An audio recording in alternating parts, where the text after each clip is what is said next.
Al-mar'u ma'a man ahabba. Kita pula, kalau kita hadis ni kita suluh kat diri kita, kita nak rasa seronok ke tak seronok, kita lah yang tahu. Sebab kita lah yang tahu siapa yang kita suka. Siapa yang kita suka sangat. Kalaulah kita suka retis-retis ni, kan? Taya ni kalau bangun pagi kena tengok muka dia lah sikit, baru rasa seronok. Kan? Bilik penuh dengan gambar. Kita risaulah juga.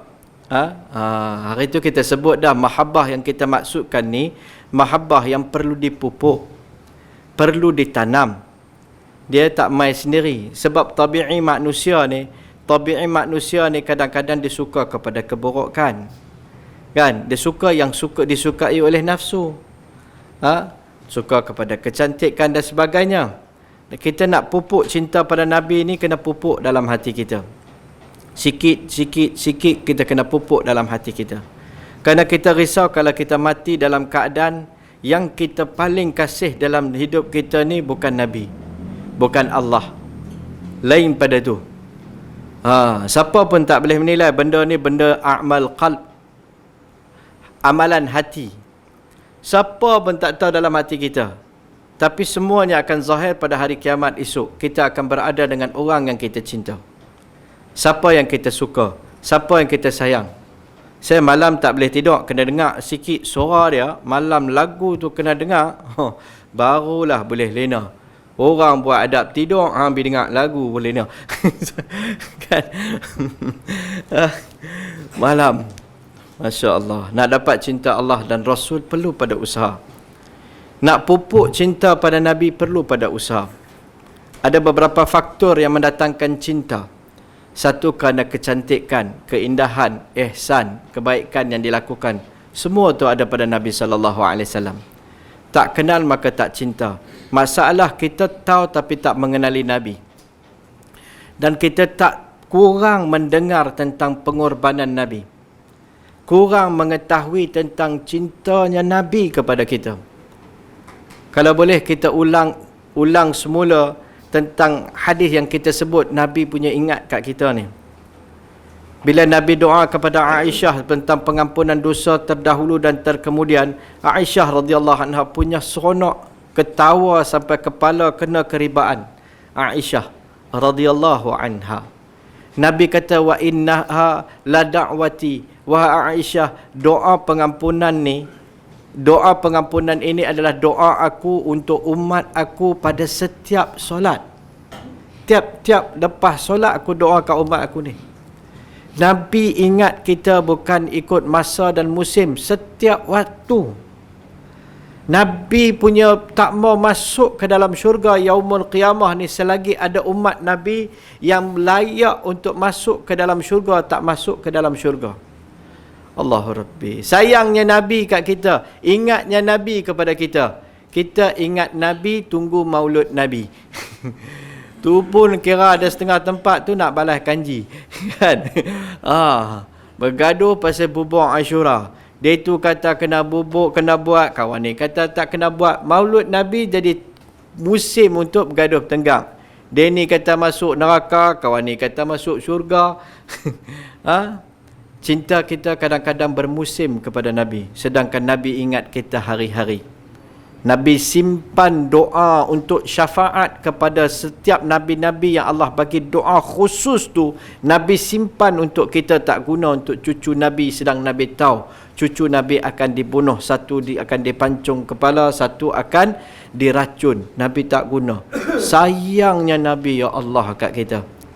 Padang mahsyar semua Nabi-Nabi kata, ya nafsi, ya nafsi, ya nafsi. Satu orang manusia yang akan berdiri tegak mencari-cari umat dia, sambil berkata, ya ummati, ya ummati, ya ummati. Wahai umatku, ana laha, ana laha, ana laha. Akulah yang boleh bagi syafaat.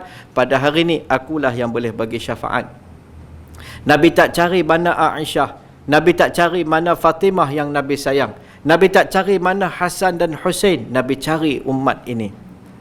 Nabi akan sujud dengan satu sujud yang panjang dengan pujian yang diilhamkan oleh Allah kepada Nabi. Sujud yang panjang, sangat-sangat panjang sampai Allah sendiri suruh angkat kepala, baru Nabi angkat kepala. Irfa' raksak, ya Muhammad, irfa' raksak. Wahai Muhammad, angkat kepala kamu. Sal tu'ta ishfa' fatushaffa'.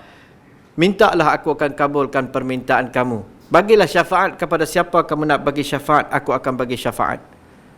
Proses ni akan berlaku berkali-kali Nabi buat. Satu-satu golongan akan dikeluarkan daripada neraka Allah. Selagi tu Nabi tak mau keluar, tak mau masuk syurga. Allah Rabbi, tuan-tuan, kita sayang kat orang macam mana pun, bila bertembung dengan anak bini kita, keluarga kita, kita letak keluarga kita dulu. Kita normalnya akan letak keluarga kita dulu. Anak jiran perlu pada satu, apa katalah, anak jiran perlu pada sebelah buah pinggang, dia rosak perlu pada buah pinggang. Cucu kita pun perlu pada buah pinggang. Kita tewas tang tu. Takkanlah kita kata tak apalah cucu kita nanti kita usahalah balik, kita bagilah kat jiran sebelah. Kalau lagu tu kira peringkat wali makam tertinggi. Silat hari bulan, kalau date kalau kita sepatutnya bukan giliran kita pun, kita minta ampun sembahyang taubat 12 rakaat bagi cucu kita dulu juga. Lepas tu buat sedekah kat masjid pun tak apa, kan? Bagi tahu siap kat doktor, jangan bagi tahu lah kat dia, kata saya minta dulu, kan? Pasal cucu kita. Tapi Nabi berbeza. Sayang umat tu, sayangnya Nabi kepada kita. Tapi kita ni, kita sayang tak kat Nabi?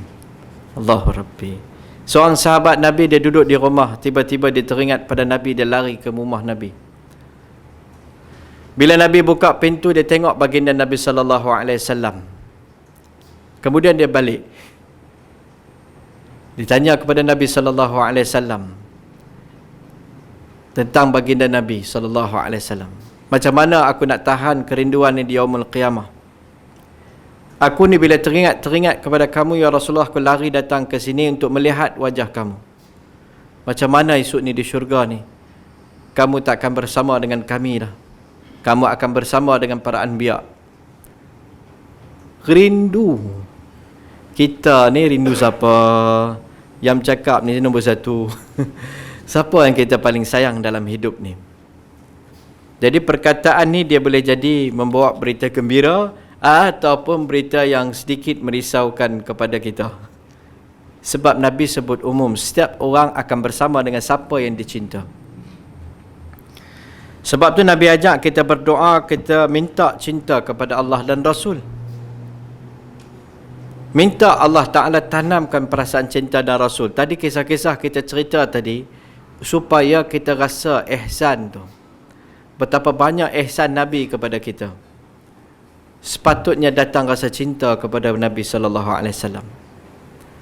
Manusia suka, ada banyak sebab datang mahabbah. Salah satu ihsan, kebaikan yang Nabi buat. Nabi adalah pencinta setia kepada umat ni. Tak ada batasan waktu. Sehingga ke yaumul qiyamah Nabi menanti kita. Kita cinta siapa dalam hati kita, kita sendirilah yang tahu.